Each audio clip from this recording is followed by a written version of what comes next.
नमस्कार नमस्कार नमस्कार दोस्तों, मैं Nikhilesh Jain Hindi chess base India channel पर आप सभी का हार्दिक अभिनंदन करता हूं। दोस्तों, भारत के आर प्रज्ञानंदा इस समय ग्रैंड चेस टूर के फाइनल्स में खेल रहे हैं। हालांकि सेमीफाइनल में उनको हार का सामना करना पड़ा और सेमीफाइनल में जो आपको बताया था कि 2 क्लासिकल मुकाबले हुए थे, उसके बारे में हम पहले ही बात कर चुके हैं। उसके बाद अगले दिन 2 रैपिड हुए और 4 ब्लिट्स।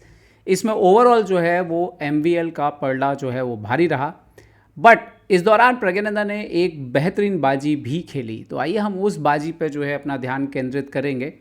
और ये बाजी थी यहाँ पर, और इसको शुरुआत प्रज्ञानंदा करते हैं D4 खेल करके। और D4 खेल करके शुरुआत हुई। प्रज्ञानंदा ने जवाब दिया यहाँ पर, प्रज्ञानंदा ने D4 खेला यहाँ पर, तो D5 खेल करके जवाब दिया MVL ने। Night F3, night F6, E3 और C5।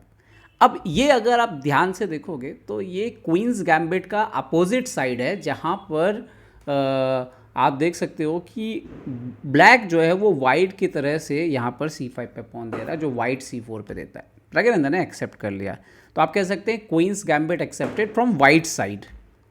ओके, यहाँ पर हुआ E6, प्रज्ञानंदा ने खेल दिया B4, पॉन को बचाने की कोशिश। यहाँ पर ये बात खास इसलिए है कि यहाँ से ये नोट बूम वेरिएशन जो ब्लैक खेलता है उसमें कन्वर्ट हो रही है बाजी। ओके, A5 तो C6, pawn into pawn, pawn into pawn. इन्होंने खेला B6, तो now bishop B5 check, bishop D7, bishop D7, knight D7 and then A4। Idea क्या है, जब पॉन इंटू मारा जाएगा यहाँ पर C5, तो ये पॉन मारेंगे नहीं, पॉन आगे बढ़ देंगे। और अब ये जो 2 पॉन है यहाँ पर पास्ट पॉन है एकदम क्लियरली। लेकिन सेंटर से अगर हम देखें तो काफ़ी कुछ हिस्सा यहाँ पर काफ़ी यहाँ पे 2 पास्ट पॉन जो है ब्लैक के भी निकल सकते हैं सेंटर से। गेम कैसे आगे बढ़ा, बिशप D6, बिशप B2, यहाँ पर क्वीन B8। और ये सबसे इंपॉर्टेंट होता है कि ये जो 2 फाइल है यहाँ पर आपका बहुत अच्छा कंट्रोल रहे, स्पेशली ये जो डार्क खर है। मैं आपका मतलब बताऊँगा यहाँ पर क्यों मैं आपको बोल रहा हूँ। कैसल, कैसल, और यहाँ पर प्रज्ञानंदा खेलते हैं नाइट को D2। यहाँ पर आता है मूव C4।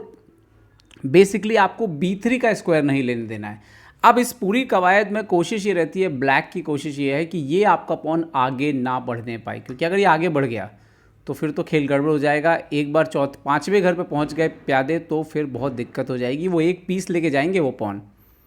ओके, तो C4, नाउ क्वीन C2, इन्होंने खेला रुक C8। और यहाँ पर बहुत इंपॉर्टेंट मूव है बिशप C3। ना सिर्फ आपको इस पॉन को आगे बढ़ने से रोकना है, बल्कि A5 के स्क्वायर पर अपना नियंत्रण रखना है। बहुत बार ऐसा देखा गया है, बिशप C7 और इस तरह की चालें आके आप जो है न्यूट्रलाइज करते हैं, मतलब वाइट की तरफ से अपोजिट होता है, बट इस तरह से न्यूट्रलाइज करने की कोशिश करते हैं colour. Okay, night C5, now रुक B1, B3 के स्क्वायर को कंट्रोल किया, B5 के पॉन को सपोर्ट किया।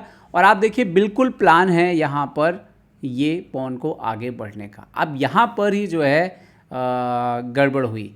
यहाँ पर बेस्ट मूव था H6 करके ब्लैक को इंतज़ार करना है। वाइट ऑलरेडी स्लाइड बेटर तो है। नाइट E4 खेल दिया यहाँ पर MVL ने, और उनका आइडिया था कि भाई नाइट या बिशप किसी को एलिमिनेट करो, बट ये एक गलती है, गलत चाल थी।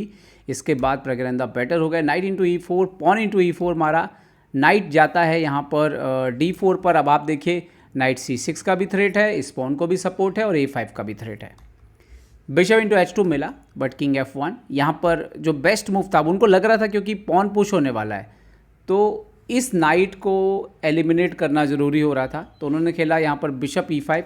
यहाँ पे मान लीजिए और कुछ भी खेलते इस पोजीशन में आप रोकने के लिए, मान लीजिए आपने H6 खेला, एक नॉर्मल मूव आपको मैं बता रहा हूँ यहाँ पर, तो नाइट C6 का प्रॉब्लम जो है वो बड़ा हो सकता है, नाइट C6। और अगर आप मान लीजिए, चलिए मैं रुक C7 यहाँ पर खेल देता हूँ, तो आप देखिए क्वीन पे अटैक है, तो आपको क्वीन बचाना पड़ेगा, तो आप खेलेंगे क्वीन B7 मान लीजिए। तो अब यहाँ पर एक तो G3 करके बिशप ट्रैप हो रहा है और दूसरा A5 का थ्रेट आ रहा है।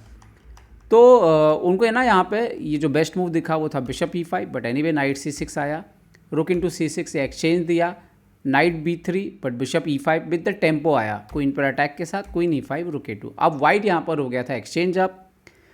अब यहाँ पर जो दोनों के पास समय जो था वो 1-1.5 मिनट ही था। यहाँ पे बेस्ट मूव जो है वो क्वीन है H2, जो कि इंजन सजेस्ट करता है, but still white is better, क्योंकि वाइट के पास हमेशा ये मूव है C7 है आपको, और अगर आप क्वीन C7 वापस मारने के लिए जाते हैं तो रुक इंटू B3 आ रहा है, तो आप वो मार नहीं सकते, तो आपको खेलना पड़ेगा रुक C8। और जैसे आप रुक C8 खेलते हो तो अब रुक D1 के बाद ये रुक आज़ाद हो सकता है, क्योंकि आप रुक C7 वगैरह खेलेंगे भी तो पीछे से देखिए यहाँ पर जो है बैक रंक लगी हुई है, तो काफ़ी कॉम्प्लिकेशंस थे यहाँ पर।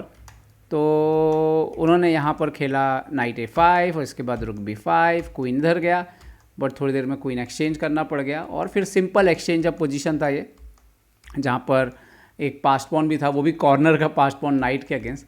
तो प्रज्ञानंदा को थोड़ी देर में यहाँ पर रिज़ाइन कर दिया MVL। तो ये बढ़िया मैच था। और अगर आप कभी ब्लैक से नोटबूम खेलते हैं या ये वेरिएशन खेलते हैं तो ये उसके लिए भी आपको काफ़ी इंटरेस्टिंग लग सकता है कि वाइट की तरफ से प्रज्ञानंदा ने खेल दिया, क्योंकि ब्लैक से मौका दिया यहाँ पर MVL ने। खैर ओवरऑल प्रज्ञानंदा को अब सेमीफाइनल में चूंकि उनकी हार हुई है तो तीसरे स्थान के लिए वो मुकाबला खेल रहे हैं अरोनियन के साथ। पहली क्लासिकल बाजी ड्रॉ रही है, उसमें जो अपडेट होंगे आज कल मैं आपको वीडियो उसका जो है वो लेकर के आऊँगा। उम्मीद करता हूँ वीडियो आपको पसंद आएगा। पसंद आया तो लाइक शेयर और सब्सक्राइब करना ना भूलें। देखते रहिए चेस बेस इंडिया के लिए। मैं निखिलेश जैन। जय हिंद दोस्तों।